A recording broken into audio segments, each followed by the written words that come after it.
Les quatre causes pour Aristote, nous arrivons ici à une doctrine qui est un passage obligé lorsque nous étudions cet auteur. Tout d'abord, qu'est-ce qu'une cause pour Aristote? Pour lui, c'est une réponse à la question « pourquoi ?» dit « hoti » pour les hellénistes.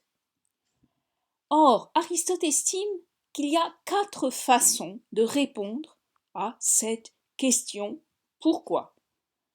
Ces quatre façons ou ces quatre espèces de causes qu'Aristote détaille au livre Delta de la métaphysique ou aussi au livre 2 de la physique. Tout d'abord, distinguons la cause matérielle. On appelle cause, d'une première façon, nous dit Aristote, ce dont une chose provient tout en lui étant immanent, par exemple l'airain est cause de la statue, l'argent de la coupe et aussi leur genre respectif. La cause matérielle, ce qui la distingue tout d'abord, c'est qu'elle est immanente à la chose, c'est-à-dire qu'elle est présente dans la chose et c'est ce dont la chose est faite. L'exemple classique qui est pris pour expliquer la cause matérielle est l'exemple d'un objet fabriqué, comme la statue. Eh bien, la matière de la statue, c'est par exemple l'airain, ça peut être le fer, le bronze, que sais-je. Et la forme de la statue, eh bien, par exemple, s'il s'agit de la statue d'Hermès, eh bien, ce sera la forme du dieu. De même pour la coupe, la matière, c'est ce dont la coupe est faite, donc le verre, le bois, le fer, le bronze, le cuivre, que sais-je. Et la forme de la coupe, eh bien, c'est ce qui fait que nous avons face à nous une coupe et non pas un gobelet ou une casserole ou que sais-je, quelque autre instrument, quelque autre réalité. Une première analyse de ces exemples qui peuvent sembler évidents nous montre que, comme nous l'avons vu tout d'abord, la matière est immanente à la chose, mais aussi que pour une même forme, il peut y avoir plusieurs matières différentes, puisque je peux par exemple fabriquer une coupe avec du bois ou avec du verre ou avec un métal. Mais nous pouvons également remarquer que la forme elle-même ne doit pas être comprise d'une façon immédiate, d'une façon un petit peu naïve, comme une certaine figure extérieure, une certaine configuration extérieure. Non, la forme, c'est une certaine idée, une certaine notion que celui qui fabriquait la statue ou la coupe avait dans son esprit et qu'il a introduit dans la matière, dans son matériau de départ. Si je prends par exemple la statue d'Hermès, ce qui fait que c'est une statue d'Hermès et non pas une coupe ou une statue d'Apollon ou une statue de je ne sais quoi, eh bien c'est que au personnage d'Hermès sont intellectuellement liés un certain nombre de caractéristiques que le sculpteur doit introduire dans sa statue pour en faire une statue d'Hermès. Donc ça doit représenter un homme particulièrement beau et possesseur d'un certain nombre d'attributs, ce qui font que nous le reconnaîtrons comme étant le dieu Hermès. Ici, par exemple, nous voyons dans cet exemple le fait qu'il ait des ailes aux pieds. Donc, la forme ne doit pas être comprise en un sens physique, en un sens simplement sensible comme une configuration extérieure, mais comme avant tout comme une idée, comme une notion. Elle est d'un ordre intelligible, de l'ordre intellectuel. Par exemple, la coupe, eh bien, ce qui fait qu'une coupe est une coupe, ce n'est pas le fait d'obéir à une certaine configuration, mais de remplir un certain nombre de fonctions. Et donc, je pourrais dire que une coupe, je pourrais tenter de la définir comme étant un instrument qui va permettre à un être humain de boire, mais qui est doué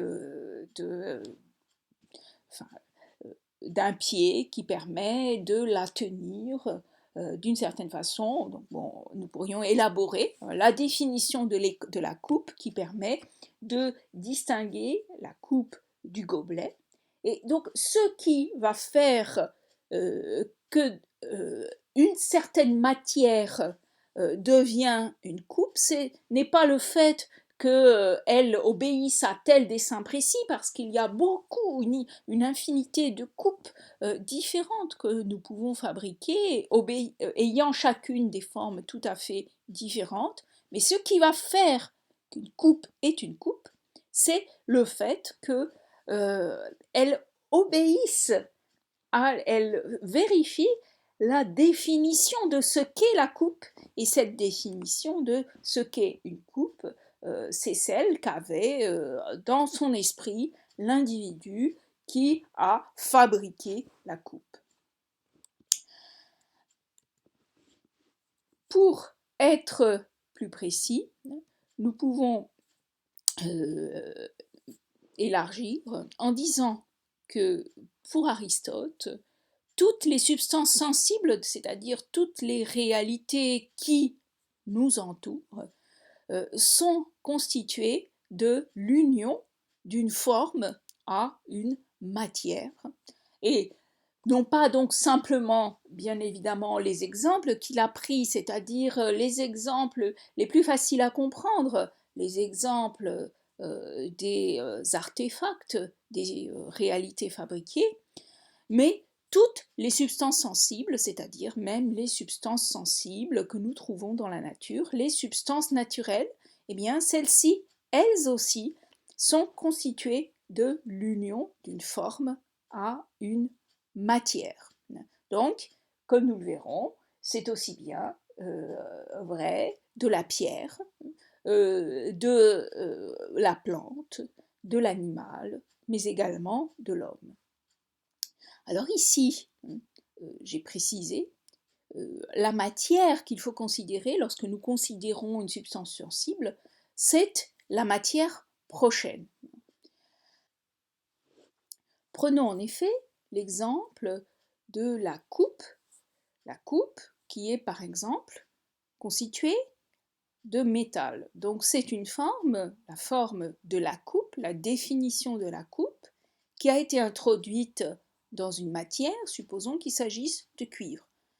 Cette matière prochaine sera le cuivre. Mais le cuivre lui-même est composé de matériaux encore plus fondamentaux que le cuivre, c'est-à-dire lui-même est composé d'éléments, et l'élément dominant dans tout métal, c'est l'élément terre. C'est-à-dire que toute matière prochaine est elle-même constituée d'éléments fondamentaux, les 4 éléments, et ces éléments eux-mêmes sont décomposables en forme et matière. Je m'explique. Par exemple, si nous prenons l'eau est constituée d'une matière primordiale, d'une matière qui elle-même est entièrement indéterminée, à laquelle est jointe une forme qui se caractérise par la combinaison de 2 qualités, le froid et l'humide. Et donc, les 4 éléments vont pouvoir être eux-mêmes constitués à partir d'une matière primordiale, donc d'une matière entièrement indéterminée, et de la combinaison de 4 qualités, le froid et le chaud, l'humide et le sec. Ce qui nous donne bien pour l'eau le froid et l'humide, pour la terre le froid et le sec, pour l'air le chaud et l'humide, et pour le feu le chaud et le sec. Nous pouvons donc dire que toute substance sensible est composée d'une forme et d'une matière, cette matière étant la matière prochaine. Et lorsque cette substance sensible est suffisamment complexe et n'est pas composée d'un seul élément, comme par exemple le feu, alors sa matière est elle-même décomposable en un certain nombre d'éléments, éléments qui eux-mêmes se décomposent en une forme composée donc d'une combinaison de qualités et une matière primordiale qui, elle, est entièrement indéterminée, ce qui n'est pas le cas des matières plus complexes constituées d'elles, qui, elles, en tant que telles, ne sont pas entièrement indéterminées, car même si par rapport à leur forme, elles sont indéterminées, quand on les considère en elles-mêmes, elles révèlent un certain niveau de complexité, un certain niveau d'organisation. Passons maintenant à la cause formelle. Aristote nous dit, par ailleurs, on appelle cause la forme et le modèle, c'est-à-dire la proposition qui énonce ce que c'est que l'être, ainsi que ses genres. Donc, on appelle cause la forme et le modèle, effectivement. Donc, nous retrouvons ici ce que nous avions déjà vu. Donc, que dire de la cause formelle? Eh bien, la cause formelle, c'est une réalité intelligible, c'est-à-dire que c'est la raison qui nous permet de distinguer la forme de la matière et de comprendre ce qu'est la forme de la chose. Et lorsqu'il s'agit d'un objet fabriqué, c'est la raison de celui qui la fabrique qui lui permet de comprendre ce qu'il veut fabriquer et donc d'introduire la forme dans la matière. Et donc à ce titre, la forme sera le modèle et non pas un modèle sensible qu'on chercherait à recopier, mais le modèle qu'il a dans son esprit. Et ce modèle, donc, c'est la proposition qui énonce ce que c'est que l'être, c'est-à-dire la proposition qui lui permet de définir la chose qu'il veut fabriquer. Et lorsque nous reconnaissons la forme d'une réalité, ça veut dire que nous reconnaissons ce qu'est la chose, c'est-à-dire ce qui correspond à sa définition. Ce que c'est que la chose, c'est une expression qui a été beaucoup commentée. Hein. Donc, toti en einai, l'être, ce que c'est, que nous pouvons plus simplement comprendre comme ce qui est exprimé par la définition, ce qu'est la chose et qui se trouve dans la chose et qui permet de donner une forme à la matière. À partir du Moyen Âge, cela a été traduit par la quiddité. Donc la quiddité de la chose, c'est ce que la chose est, ce qui est exprimé par sa définition, ou aussi cela a pu être traduit par substance formelle si jamais vous le trouvez dans un texte. Donc, lorsque nous avons à répondre à la question pourquoi? Pourquoi telle chose existe? Pourquoi telle mouvement se produit-il? Nous avons deux réponses possibles. Nous pouvons donner donc deux réponses possibles. Soit nous répondons par la forme, soit nous répondons par la matière, en donnant la matière. Donc, pourquoi ceci existe-t-il? Eh bien, parce que c'est une coupe, ou bien parce que c'est fait de cuivre, par exemple. Ce qui caractérise la cause matérielle aussi bien que la cause formelle, c'est que toutes les deux sont présentes dans la chose, elles sont constitutives de la chose. La matière, évidemment présente dans la coupe, et ce qui fait que la coupe, que cette matière est une coupe et n'est pas une autre réalité, c'est la présence de la forme en elle. Donc la forme et la matière sont toutes les deux présentes dans la chose, mais elles y sont présentes de telle sorte qu'elles ne peuvent pas être séparées, et seule la raison elle-même va pouvoir les séparer. Donc elles ne sont pas séparées en réalité, elles le sont simplement en raison. Nous allons maintenant aborder les deux causes suivantes qui se caractérisent par le fait qu'elles ne sont plus présentes dans la chose. Donc elles ne sont plus immanentes, mais elles sont extérieures à la chose. Tout d'abord, la cause motrice. Aristote continue, mais encore on appelle cause ce d'où provient le début initial du changement et du repos. Par exemple, l'auteur de la décision est cause, le père est cause de l'enfant, et en général, l'agent est cause de ce qui est fait, et ce qui fait changer cause de ce qui est changé. Donc, la cause motrice est ce qui initie le changement ou le repos.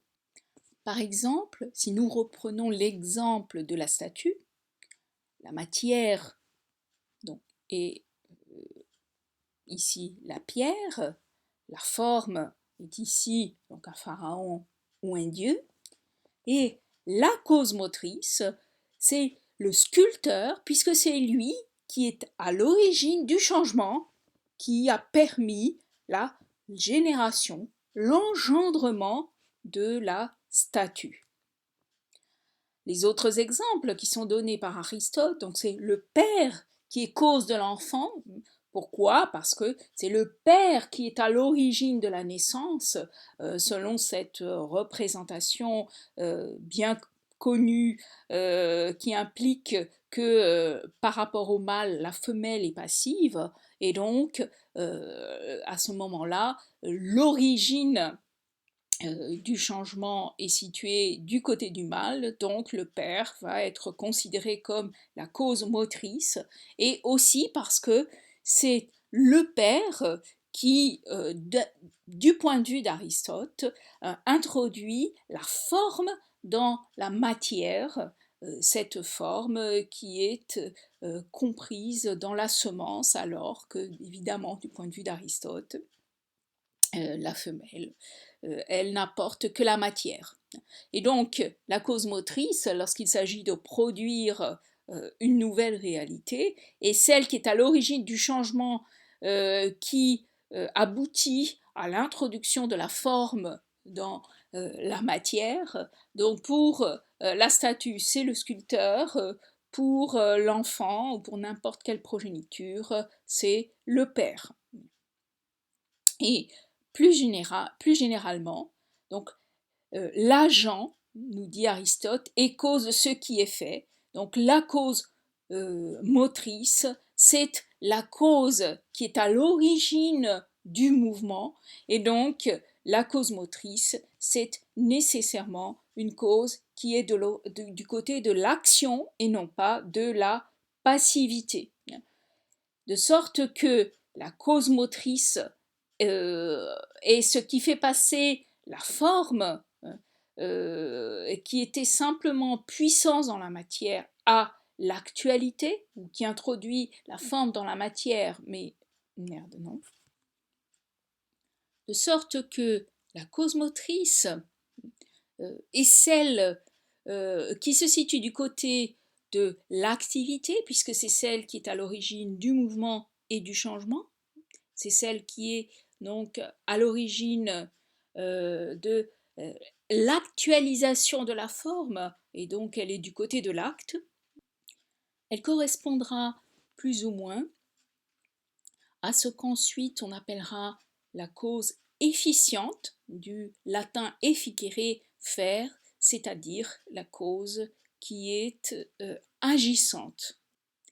Et enfin, la dernière caractéristique de cette cause motrice ou efficiente, c'est qu'elle peut être différente de ce qu'elle meut ou de ce dont elle est l'origine, mais comme nous le verrons, ce ne sera pas toujours le cas. Donc la cause motrice peut être extérieure à ce dont elle est la cause, contrairement à la cause matérielle et à la cause formelle, mais comme nous le verrons, ce n'est pas toujours le cas.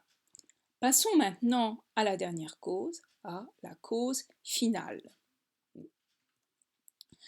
Mais encore, la cause est ainsi nommée en tant que fin, c'est-à-dire ce pourquoi quelque chose existe. Par exemple, la santé est cause de la promenade. Pourquoi en effet se promène-t-on? Nous répondons pour être en bonne santé. Et en parlant ainsi, nous pensons avoir donné la cause.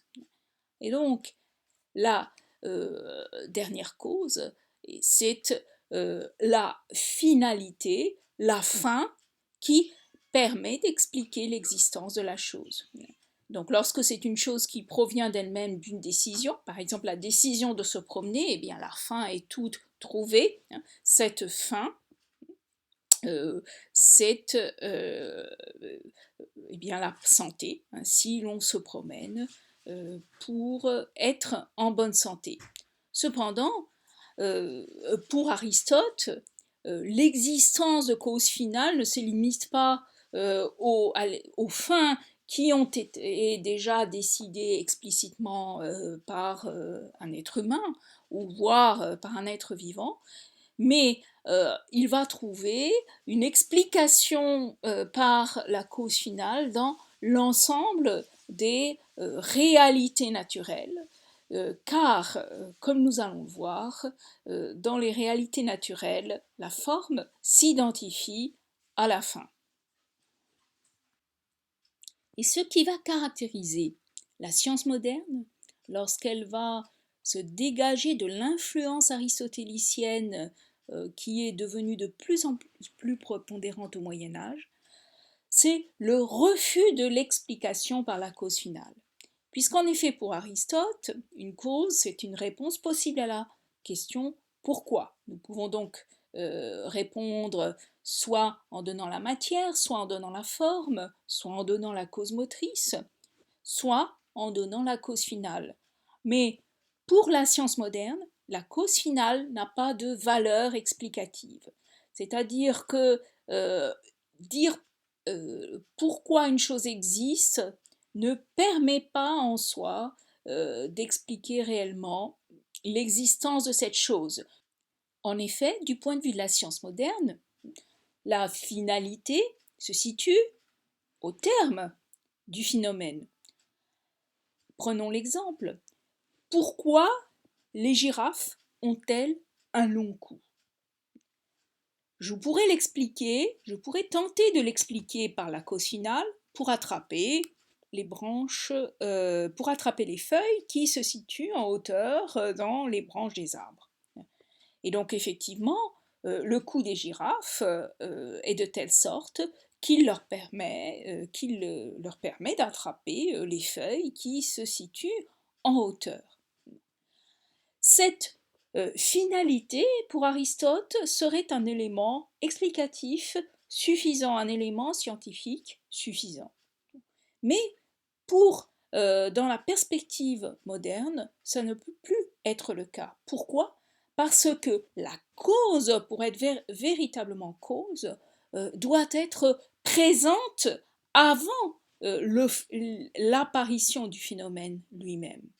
Et donc, la finalité, le fait que la girafe puisse attraper les feuilles dont elle a envie, cette finalité ne surgit qu'au moment où la longueur du cou s'est développée. Mais ça ne nous explique pas pourquoi ce cou ou pourquoi le cou avec ses dimensions précises est apparu. Et ceci, si nous nous situons dans le cadre ou dans un cadre qui n'est pas créationniste, parce qu'évidemment, si nous mettons une intention au départ, une intention d'un être divin, d'un être créateur qui aurait planifié la nature, alors à ce moment-là, nous pouvons admettre l'explication par la cause finale. Mais dans la science moderne, se situant dans une forme de matérialisme méthodologique, elle ne va pas admettre ce type d'explication. Et donc, si nous refusons des explications par des causes finales, alors il va falloir chercher à trouver d'autres types d'explications. Et le type d'explication que la science moderne va retenir, c'est l'explication par la cause efficiente. Donc des 4 causes d'Aristote, la seule cause qui a été réellement retenue par la science moderne va être la cause efficiente. Et si nous nous situons dans le matérialisme méthodologique de la science moderne, eh bien, nous pourrions dire, pour notre exemple, que à l'origine de la présence du long cou des girafes, nous pouvons trouver 2 causes efficientes. Tout d'abord, l'existence de mutations génétiques qui donnent lieu à des individus au sein d'une espèce qui auront des coups plus ou moins longs, et ensuite la sélection naturelle qui fera que ce seront les individus dont le cou sera le plus long qui survivront et qui transmettront leurs gènes à leurs descendants de telle sorte que ce seront les espèces qui auront le cou le plus long qui arriveront à survivre dans un milieu où les branches des arbres sont à une certaine hauteur. Voilà donc pour les 4 causes d'Aristote. Nous allons maintenant ajouter 2 précisions supplémentaires. Tout d'abord, Aristote estime qu'il y a 4 espèces de causes et qu'il n'y en a pas d'autres. C'est-à-dire qu'il y a 4 façons de répondre à la question pourquoi en donnant la matière, la forme, la cause motrice ou la cause finale. Et le fait qu'il n'y ait pas une infinité d'espèces de causes, c'est ce qui va garantir la possibilité de la connaissance. Car s'il y avait une infinité d'espèces de causes possibles, alors je ne serais jamais sûre de m'être posé toutes les questions qui me permettraient de déterminer la cause. Alors que si je suis face à une réalité ou face à un phénomène, eh bien pour Aristote, je devrais en quelque sorte me poser la question pourquoi selon 4 modalités. Quelle est la forme, quelle est la matière, quelle est la cause motrice, quelle est la cause finale. Et c'est ainsi que je pourrais, suivant les réponses, déterminer quelle est la cause ou quelles sont les causes. Deuxième conséquence, eh bien, pour un même phénomène, il peut y avoir plusieurs causes, ça c'est une évidence, puisque nous avons déjà vu comment, pour les substances sensibles, nous pouvons déterminer l'existence d'une forme et d'une matière, donc il peut y avoir plusieurs causes. Mais attention, ça ne veut pas dire qu'il y a 4 causes, c'est-à-dire une cause matérielle, formelle, motrice et finale, pour toutes les substances, pour toutes les réalités sensibles ou pour tous les mouvements, pour tous les phénomènes sensibles. Prenons l'exemple justement de la fameuse éclipse de lune. Eh bien, cette éclipse de lune, nous ne pouvons pas, dans un cadre aristotélicien, lui donner de cause finale, hein. Il n'y a aucune, on ne voit pas, je dis bien dans un cadre aristotélicien, quelle finalité pourrait être que celle de l'existence de la Lune, de cette éclipse de Lune.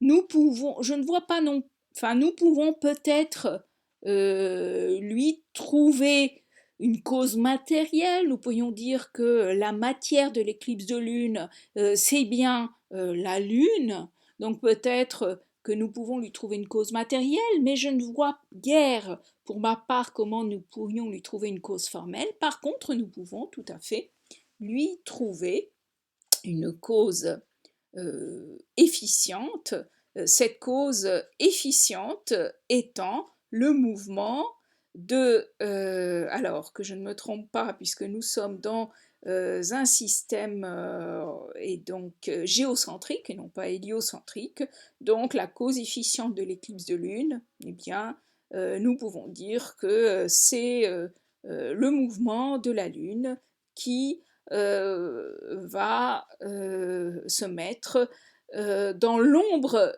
du soleil, dans l'ombre qui est du soleil, dans l'ombre qui est projetée par la Terre. Donc, il existe des phénomènes qui sont des phénomènes qui ne sont pas sans cause, mais qui ne possèdent pas la totalité des espèces de causes. Ensuite, dernière précision, chez les êtres vivants, ou même plus généralement chez les êtres naturels, trois causes vont coïncider. Et je prends l'exemple de l'animal. Eh bien, chez l'animal, la matière correspond à son corps et la forme correspond à son âme. Donc, pour Aristote, les plantes, les animaux et les êtres humains ont tous une âme plus ou moins complexe, mais néanmoins une âme. C'est ce qui fait que ce sont des êtres vivants, c'est-à-dire des êtres animés. Et donc, chez l'être vivant, la forme correspond à son âme et la matière à son corps. Or, son âme, c'est en même temps sa cause finale, c'est-à-dire que pourquoi l'être vivant se meut-il, pourquoi agit-il lorsqu'il s'agit d'un animal ou d'un être humain? Eh bien, pour se préserver lui-même, c'est-à-dire pour préserver la vie qui est en lui, la vie qui est donnée par son âme. Et donc, son âme, c'est à la fois sa cause formelle, ce qui fait qu'il est ce qu'il est, hein, ce qui fait qu'un chat est un chat, c'est que il possède en lui une âme d'un chat en acte. Et en même temps, sa forme, c'est aussi sa cause motrice, car qu'est-ce qui fait que l'animal se meut? Eh bien, il se meut à partir de la présence en lui d'une âme. Et d'ailleurs, lorsque l'âme disparaît, c'est-à-dire lorsqu'elle n'est plus en acte, alors eh bien, le corps ne se meut plus et de fait, ce n'est plus le corps d'un animal, c'est même, nous dit Aristote, simplement un corps d'un animal par homonymie. Autrement dit, un cadavre de chat, pour Aristote, ce n'est même plus un chat, c'est un chat par homonymie. Pourquoi? Parce que l'âme du chat, la forme du chat, n'est plus présente en lui, en effet. L'âme étant cause motrice, lorsque celle-ci disparaît, c'est-à-dire lorsqu'elle ne peut plus être à l'origine d'aucun mouvement, ni même du mouvement de respiration, du mouvement de circulation du sang, alors cette âme, de fait, est absente, elle n'est plus en acte, et ne reste donc que la matière, mais cette matière, finalement, retourne à son indétermination, et d'ailleurs c'est ce qui se passe puisque le cadavre se décompose une fois que l'âme a disparu, se décompose en ces différents éléments. Et donc, le cadavre d'un chat n'est plus un chat, mais n'est un chat que par homonymie, autrement dit, nous pouvons lui donner le nom, chat, éventuellement, mais nous ne pouvons plus lui donner la définition qui correspondrait à celle d'un être vivant et d'un être vivant dont l'âme est en acte. Nous avons donc vu comment, pour Aristote, il y a 4 façons de répondre à la question pourquoi, et donc 4 espèces de causes: matérielle, formelle, motrice et finale.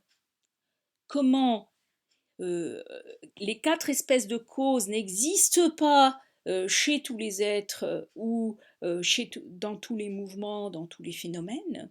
Néanmoins, comment certains êtres, les êtres naturels et en particulier les êtres vivants, eux, au contraire, vérifient la présence de ces 4 causes, la matière pour la corps pour la matière, et pour les causes motrices finales et formelles, l'âme.